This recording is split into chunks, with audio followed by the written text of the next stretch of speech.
Nah, di Rabu 15 Oktober sekitar jam 8.30 WITA, di mana Timothy ini udah naik ke lantai 4 gedung FISIP Unut. Nah, ada saksi yang melihat kalau misalnya dia tuh udah panik, udah sampai lepas kaos kaki dan sepatu, dan akhirnya dia melompati dinding pembatas dan akhirnya dia lompat. Chat WhatsApp mahasiswa tersebar di media sosial. Isinya berupa olok-olokan terhadap Timothy setelah insiden tersebut. Oke, jadi sebenarnya kami berharap bahwa proses semuanya itu berjalan terbuka dan juga jujur. Kita juga akan berharap tidak ada yang ditutup-tutupi. Sebenarnya kami itu udah berkali-kali gitu mendengar berbagai informasi. Ada yang mengatakan bahwa Timothy itu jatuh dari lantai 2 ataupun jatuh dari lantai 4. Sebenarnya kami hanya ingin meminta kejelasan saja gitu. Perkenalkan, saya Kalista Moremanurung, mahasiswi kedokteran Universitas Udayana, yang ada dalam screenshot chat yang sempat menjadi perbincangan beberapa waktu terakhir ini. Pertama-tama, saya ingin menyampaikan turut berduka cita yang sedalam-dalamnya atas kepergian almarhum Timothy. Pasca kasus dugaan diri mahasiswa FISIP Universitas Udayana Timothy Anugrah Saputra, pihak kepolisian terus melakukan penyelidikan terhadap kasus ini. Selain memeriksa 19 orang saksi, polisi kembali mendatangi kampus untuk meminta rekaman CCTV. Hingga saat ini pihak kampus Universitas Udayana belum juga memberikan informasi lanjutan terkait kasus ini. Halo semuanya, selamat datang di episode hari ini. Hari ini kita akan membahas tentang meninggalnya Timothy Anugrah Saputra yang memicu dugaan tentang kasus perundungan. Nah, di Rabu 15 Oktober sekitar jam 8.30 WITA, di mana Timothy ini udah naik ke lantai 4 gedung FISIP Unut. Nah, ada saksi yang melihat kalau misalnya dia tuh udah panik, udah sampai lepas kaos kaki dan sepatu, dan akhirnya dia melompati dinding pembatas dan akhirnya dia lompat.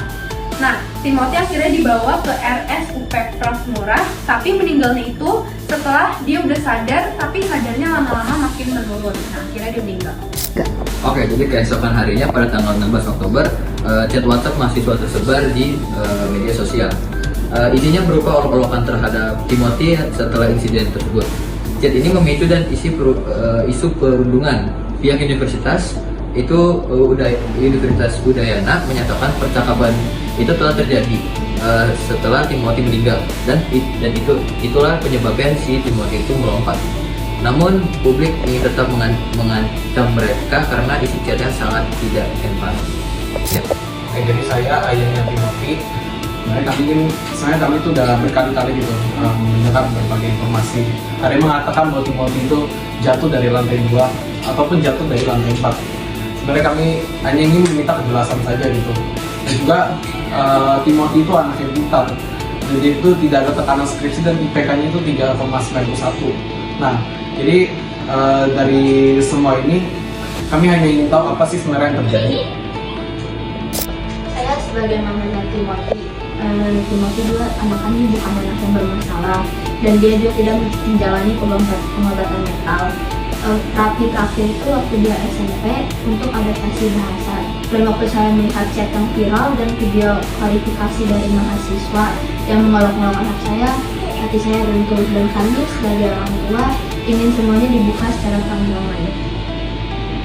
Nah, mahasiswa yang mengirim chat pembulian ini membuat video permintaan maaf akhirnya, dan diberhentikan dari jabatan di Himpunan Mahasiswa dan BEM. Nah, 6 mahasiswa FISIP ini diberi sanksi nilai D selama 1 semester, dan RSUP Prof. Murah juga mengembalikan 3 mahasiswa yang tadinya diambil ke fakultas untuk proses sanksi lanjutannya. Oke, jadi dari pihak polisi memeriksa 19 saksi dan CCTV. Menurut penyelidikan sementara, ini kecil kemungkinan Timothy korban perundungan fisik.